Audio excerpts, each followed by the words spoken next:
Salut à tous. Alors, je vais vous faire la correction d'un exercice d'oral de Hull, Muon, Saclay, Rennes tombé cette année en MP.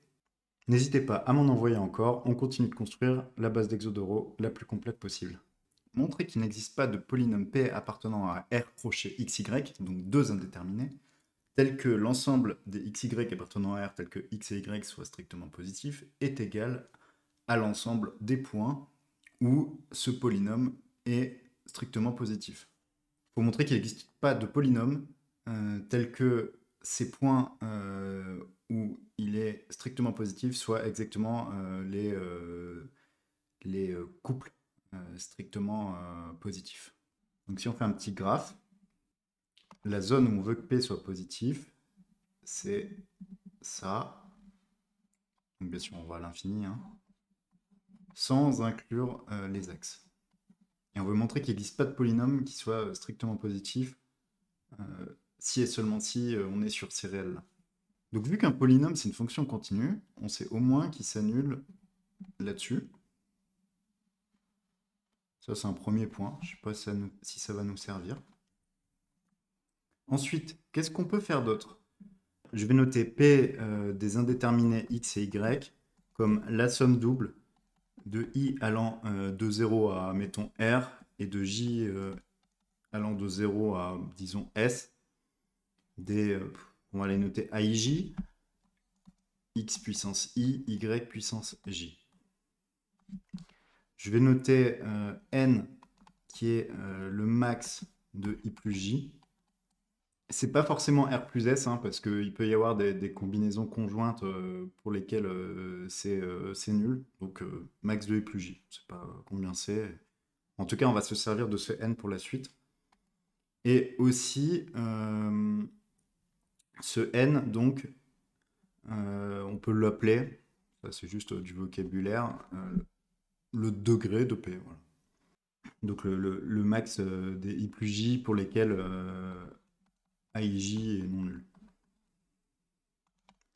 Le max sur les IJ tels que AIJ non nul des I plus J. Voilà. Ça c'est une bonne manière de définir ce degré. Alors à partir de là, on va rentrer un peu dans le dur.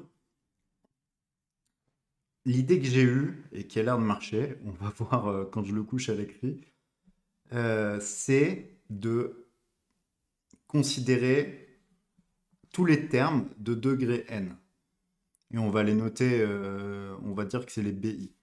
Donc, on va pouvoir considérer les termes de degré n parce que asymptotiquement, c'est les termes les plus grands. Donc en fait, ça va être équivalent, P, il va être équivalent à cette somme des termes les plus grands dès lors que c'est non nul.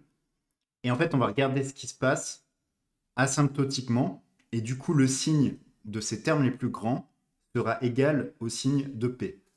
Donc, je vais considérer la somme des termes pour lesquels I plus J égale N, des AIJ, X puissance I, Y puissance J, mais en fait, bon, pour l'instant, je l'écris comme ça. Du coup, les AIJ, je vais écrire cette somme-là pour I allant de 0 à potentiellement N, des BI, X puissance I, Y puissance J, c'est forcément N-I. Premier truc. On va passer à l'écriture polynomiale. Maintenant, j'ai envie d'écrire XY sous forme polaire. Bon, le 0, on s'en fout parce que de toute façon, je regarde ce qui se passe en plus l'infini. Donc, R cos θ, R sin θ. Donc, mon terme, c'est finalement maintenant somme de I égale 0 à N des BI, X puissance I, donc R puissance I cos θ puissance I, R puissance N-I, sin θ puissance N-I. C'est là qu'on justifie la définition de notre degré parce qu'en fait, on va avoir du R puissance N partout. Donc c'est égal à du R puissance N. Et limite, le R puissance N, on va plus s'en préoccuper par la suite de somme de I égale 0 à N des BI cos puissance i θ, sinus puissance n-i θ. Et ça, bon, bah, on va dire que c'est en fait une fonction de θ. C'est une fonction de r et de θ, mais en fait, r il est très grand et on s'en fout, donc on va surtout considérer que c'est du f de θ. Si je retourne à mon graphe là, je sais que du coup, f de θ, elle doit être positive sur 0π sur 2 exclu. Donc, si on ajoute pi, elle doit être négative ou nulle là-dedans. Donc, je vais considérer f de θ plus pi. F de θ plus pi, c'est à nouveau r puissance n, somme de i égale 0 à n, dBi, cos puissance i de θ plus pi, et en fait, cos de θ plus pi, c'est moins cos. Donc ça fait moins 1 puissance i, cos θ, et sinus de θ plus pi, c'est moins sin. Donc ça fait moins 1 puissance n moins i, sinus puissance n moins i de θ. Ok, bah ça c'est cool parce que ça fait r puissance n fois moins 1 puissance n fois la somme là. Donc je peux même l'écrire en fait moins 1 puissance n f de θ. Et on sait que sur 0π sur 2, f de θ, elle est positive, on a dit. Et on veut que si on rajoute pi, donc sur pi 3π sur 2, on veut qu'elle soit négative, soit nulle. Donc on veut que moins 1 puissance n f de θ soit négative ou nulle. Parce que ça, c'est f de θ plus pi. Et donc, ça implique, vu que ça c'est strictement positif, que moins 1 puissance n doit être négative.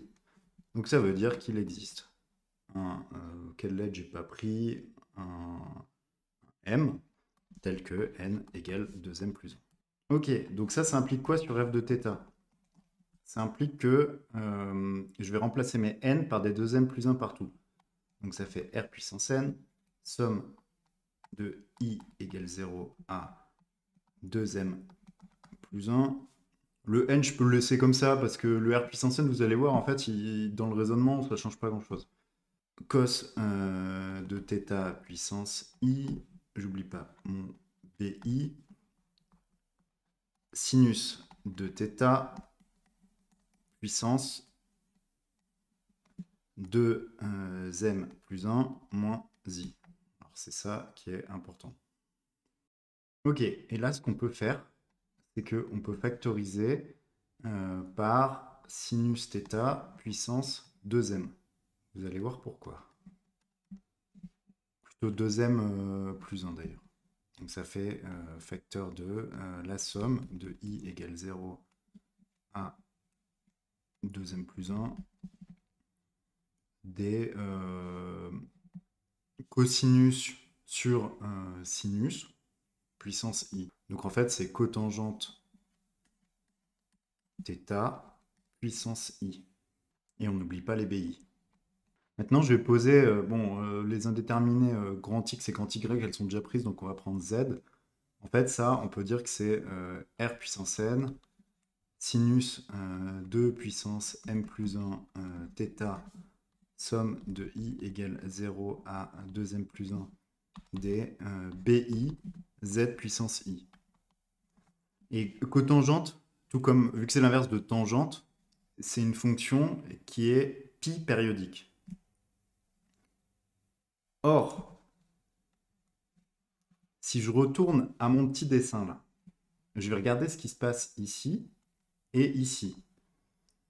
Si en fait la fonction elle est positive ici, comme elle est pi périodique, eh bien ce terme-là, il ne changera pas. Par contre, on a un sinus avec une puissance impaire qui lui va changer. La conclusion, c'est que si c'est positif quelque part ici, ça sera forcément négatif sur le symétrique. Du coup, il faut que ce soit nul ici, pour que ce soit nul ici, parce que si on a un point où c'est positif quelque part, on sait trouver un point où c'est négatif quelque part. Et donc, ça implique donc que ce truc-là vaut 0. Qu'est-ce qu'on en déduit? On en déduit donc, vu qu'on a un polynôme en z puissance i, qui est nul sur tout un quart du plan, même toute une moitié qui est découpée en 2 quarts, ça vaut 0 partout. Donc ça veut dire que B0 jusqu'à B2m plus 1, ça vaut 0. Autrement dit, le coefficient dominant, en fait, est nul. Un coefficient dominant qui est nul, ça veut dire que le polynôme, il est nul. Et ça, c'est une contradiction avec le fait que notre polynôme soit positif dans la zone rouge. Donc, on a une contradiction sur l'exercice et on l'a terminé. Je récapitule tout ce qu'on a fait. Le point de départ, on écrit le polynôme, on définit proprement ce que c'est que son degré. Ensuite, une fois qu'on a son degré, on regarde ce qui se passe justement sur les termes correspondant à ce degré. On se dit que puisque le polynôme est équivalent au plus grand terme dès lors que le coefficient devant ce plus grand terme est non nul, alors par les règles sur les équivalents, si cet équivalent est positif, ça veut dire que pour un rayon R assez grand, le polynôme sera aussi positif. Et donc on peut continuer le raisonnement là-dessus. On montre que le degré est forcément impair en regardant le symétrique du rouge, qui est donc ici, par rapport au centre. Ensuite, on montre que on arrive sur un coefficient dominant qui est en fait non pas 2π périodique, mais π périodique, en extrayant une partie des termes. Le terme restant est π périodique. Et donc, si c'est positif ici, c'est négatif ici, et réciproquement. Donc on montre que ici c'est forcément nul, mais comme on est sur des bouts de polynômes, de machin, de trucs, en fait on aboutit sur le fait que le polynôme à la fin est nul. Ça contredit notre hypothèse de départ qui fait que sur la zone rouge, on doit être strictement positif. Et on a utilisé l'argument que si le coefficient dominant est nul, alors nécessairement le polynôme est nul parce que par définition, un coefficient dominant, c'est non nul. On arrive donc au bout de cet exercice ENS Ulmion Saclay Rennes. Merci d'être arrivé jusqu'au bout. J'espère qu'il vous a plu. Il m'a nécessité, moi, de mon côté, un petit travail de recherche, mais c'était très intéressant. Si ça vous a plu, abonnez-vous, partagez à tous vos amis. N'hésitez pas à me partager vos exercices d'oraux et likez aussi.